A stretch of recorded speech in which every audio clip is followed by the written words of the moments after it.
Hello అందరికి, మీరు చూస్తోంది శ్రీ వెంకటేశ్వర హోమ్స్.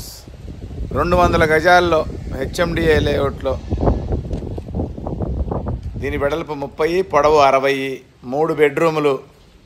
మెయిన్ రోడ్డుకి 300 మీటర్ల దూరంలో. చెర్లపల్లి రైల్వే స్టేషన్కి 4 కిలోమీటర్లు ఉంటుంది. ఈసీఎల్కి ఒక 11 కిలోమీటర్లు ఉంటుంది. దగ్గరలో స్కూల్స్, కాలేజెస్, మాల్స్, హాస్పిటల్స్ అన్నీ ఉంటాయి. 3 బెడ్రూములు, పెద్ద హాలు, కార్ పార్కింగ్ ఏరియా, ఇంటి ముందు 40 అడుగుల రోడ్లు. దగ్గరలో కాలేజెస్, స్కూల్స్ అన్నీ నియర్ బై ఉంటాయి. మెయిన్ రోడ్డు జస్ట్ 300 మీటర్స్ దూరంలో. దీని ప్రైస్ వచ్చి 99 లక్షలు చెప్తున్నాము. నెగోషియేషన్ ఉంటుంది. ఈ బడ్జెట్లో ఉన్నవాళ్ళు తప్పకుండా కాల్ చేయండి, ఒకసారి వచ్చి చూడండి. Thank you.